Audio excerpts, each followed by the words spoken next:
month I was in Vegas for my friends Lauren and Chad's wedding, and I stayed at a hotel called the Venetian, which was amazing, and our suite was awesome. I was like obsessed with it, and I actually filmed a tour of our suite, so if you guys are interested in watching that video, I will have it linked down below in the info box. And I wanted to put together this video because during that tour video I showed you guys a set of these personalized bride and groom hangers that I made, and so many of you guys were like, oh my gosh, how do you make those? Please do it yourself. And I'm happy to say when I made those hangers I actually filmed a do-it-yourself, so if you guys are waiting for that video, here it is, and enjoy! Hi guys, so today I'm going to be making a do-it-yourself video, and I haven't made one of these videos in forever. I think the last time that I made a do-it-yourself video was last summer for high-waisted denim shorts, and if you guys are interested in watching that video, I will have it linked down below in the info box below. Definitely check it out, especially with like the summertime rolling around soon here. It's just a fun look to add to your wardrobe and fun look to wear, very summer appropriate, and I absolutely love that look. So anyways, check out the video, maybe it'll motivate you to make your own shorts. So yeah, anyways, today I'm going to be making a do-it-yourself video for personalized hangers. All you really need are like some hangers, and I got these, it was like a 5-pack for $5 at like Walmart. This is what it like came as, like the cherry colored. And for Lauren's hanger I painted it this like really pretty Tiffany's blue color, and this was like the Krylon spray paint in I forgot what it was called. But anyways, it's just like a pretty Tiffany's blue color, and I'm going to have like white satin bows up here and some tulle, like white tulle. So it's just like going to be a nice contrast, like the blue and the white. But yeah, anyways, every bride needs something blue, so this can be her something blue. And with Chad's, I'm going to keep it this cherry color because, I don't know, I thought about painting this black, like spray painting it black, but the ribbons and stuff I'm going to be putting around this is black, so I don't know, I thought maybe I'll just keep it cherry and it'll like contrast nicely, like the decorative ribbons and stuff will contrast nicely against the cherry. So that was my idea. I guess if I change my mind I can always spray paint it black. I also got some Loctite Crafters adhesive, and I'll show you guys how I use this later in the video. Then I went and got some of this 16 gauge wire. It's like artistic wire or floral wire, whatever you want to call it. And I just found this at Hobby Lobby, so got some wire. I wanted to get the 12 gauge wire just because it'll be like a little more sturdy. The 16 gauge is a little more flimsy, but it still gets the job done. And like the lower the number, the thicker the wire. So the 12 gauge would have been really nice, but I couldn't find any and just settled for this. And it worked. It works just as well.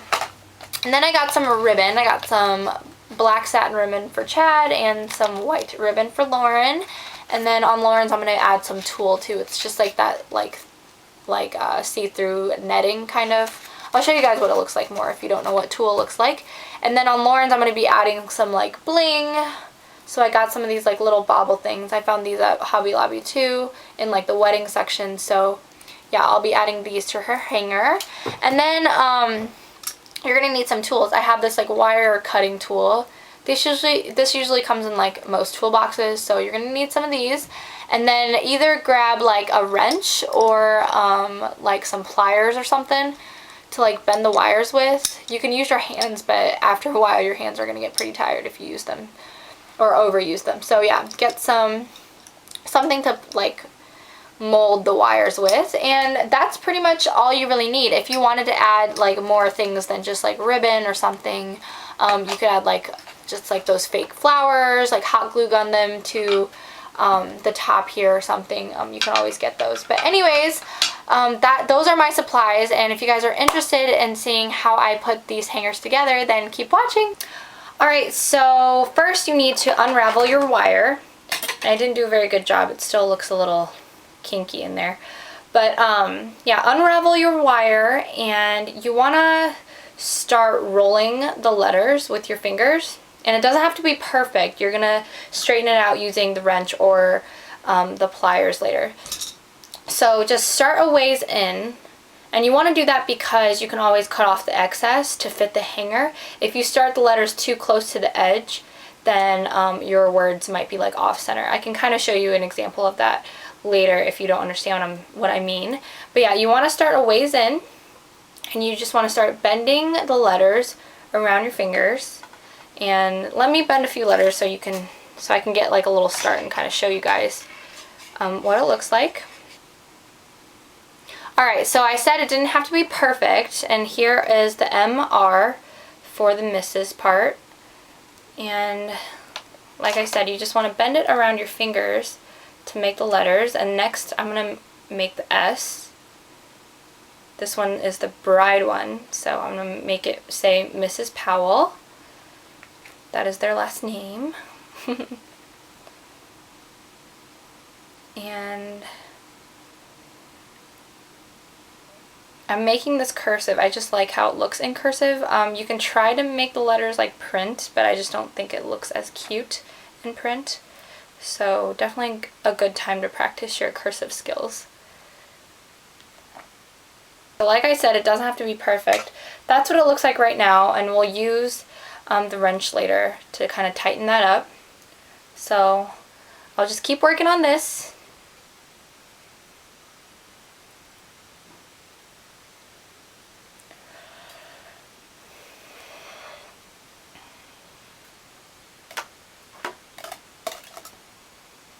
Now after you're done rolling the letters and fixing it with the wrench, you want to take your hanger and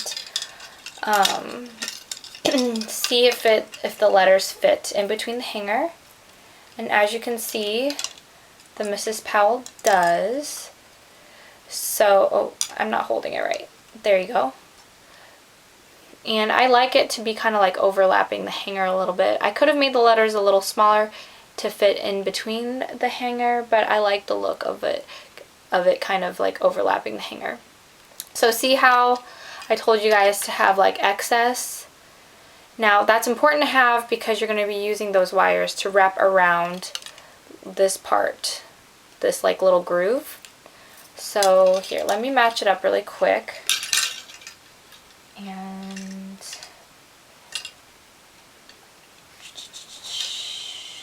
I need to find the center. I'm going to do one side and then I'm going to do the other side for you guys. So see how I did that in the loop? I don't know if you can see it. In this little groove, I looped the wire around it. And I'm just going to do the same thing on the other side. And I'll show you guys how to do it on camera this time, since my letters are matched up now. Alright, just want to get it straight. Let's see.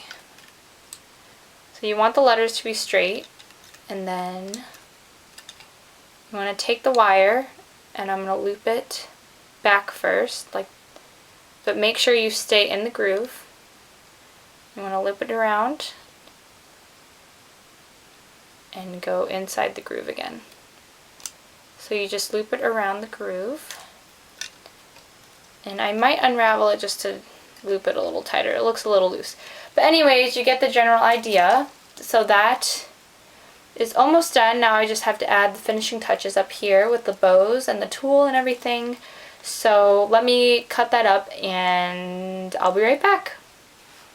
Okay, so now that you have your hanger all done, and after you got your letters situated the way you want it, you can start decorating around the hook now.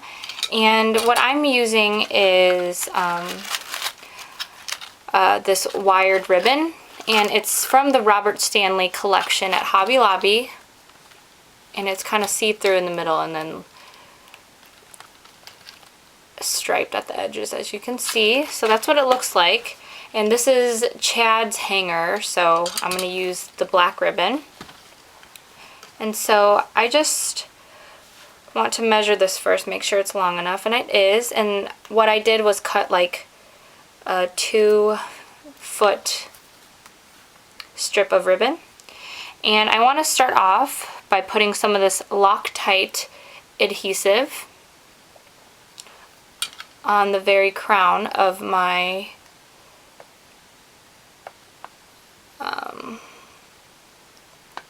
like hook here.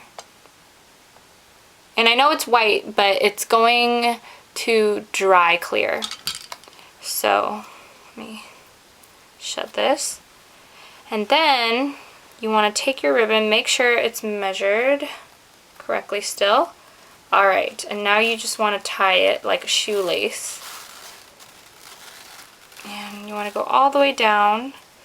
And don't pull it super tight yet until you made sure that it's still even. And it is. So now you just want to tie it super tight.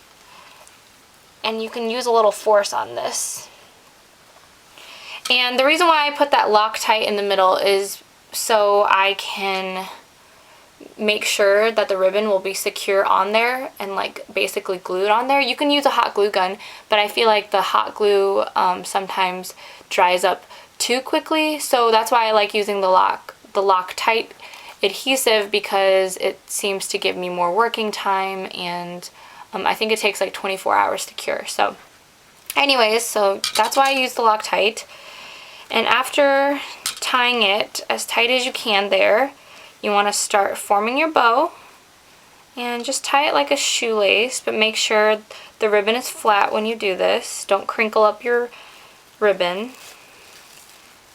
And you just want to tie your bow like so, and make it even, and just keep pulling at the tails.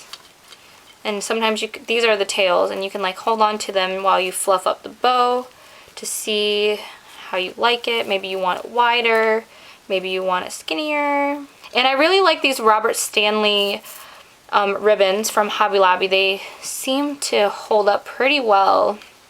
And they are wired ribbons, meaning they have wires at like the edges here. And I really, really like that. Here, let me zoom in a little bit so you guys can see. Oh, I zoomed in too much. But yeah, as you can see, this is wired. And the wires that they use are really thin in this. So it's not like super hard or super crunchy, but it still holds its shape really well. So I just really like this ribbon, and you pay a few more dollars for the quality of it. And now I want to fix up my tails a little bit. I just want to cut them into triangles, and I just think it just kind of gives it a nice finished look to the bow. Maybe it's kind of cheesy, but I like it. I just really like the look of it.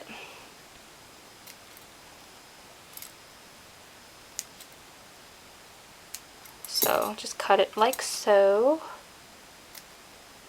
See, can you tell that that's a V?